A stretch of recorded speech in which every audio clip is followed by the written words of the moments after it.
ഞാൻ ഇവിടുത്തെ ഈന്തപ്പനയെന്ന് പറിച്ച ഈന്തപ്പഴം കാണണോ? ഇതാ കണ്ടോ? ഇവിടെ പിന്നെ കഴിഞ്ഞ ആഴ്ചയിൽ പോയപ്പോൾ കഴിഞ്ഞ ആഴ്ച പറിച്ച് ബാഗ് ഇട്ടിരുന്നത് കേട്ടോ, മറന്നുപോയി. ഇപ്പോൾ ബാഗ് തുറന്നപ്പോൾ ബാഗിൽ നിന്ന് കിട്ടിയതാണ്. കഴിഞ്ഞ ആഴ്ച ഞങ്ങൾ ചർച്ചിൽ പോയിട്ട് വരുന്ന വഴിക്ക് സാറ് എന്തോ ഒരു ആവശ്യത്തിന് ഒരു ഓഫീസിന് മുന്നിൽ നിർത്തി. ഫ്രൈഡേ അവധി അല്ലായിരുന്നു, ഓഫീസ് അന്ന് വർക്കിംഗ് ആയിരുന്നു. സാറ്റർഡേ ആയിരുന്നു ഓഫീസ് അവധി.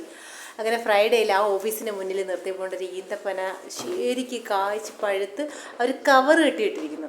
അപ്പോൾ ഞാൻ ചോദിച്ചു, യോ നോക്ക് നമുക്കൊന്ന് പോയി പറിക്കാവോ എന്ന് ചോദിച്ചു. ഇവിടെ വന്ന് കവർ കെട്ടിയത് പറിക്കാൻ പാടില്ല, കവർ കെട്ടാത്ത ഇട്ടിരിക്കുന്നത് പറിക്കാം. അങ്ങനെ ഞാൻ കവർ കെട്ടാത്ത ഒരു കൊല ഉണ്ടായിരുന്നു. പക്ഷെ ആ ഒരു കൊലയിൽ ഈ 5-6 കണ്ടേ ഉള്ളായിരുന്നു, ബാക്കി എല്ലാവരും പറിച്ചുകൊണ്ട് പോയതാട്ടോ. ഇത് ചുമന്ന ഈന്തപ്പഴം, വിളഞ്ഞു വരുന്നേ ഉള്ളൂ, പരുവായില്ല. പക്ഷെ ഇപ്പം ഈന്തപ്പഴം വിളവെടുപ്പിൻ്റെ സമയമാണ്. ഇപ്പോൾ സീസണാണ്.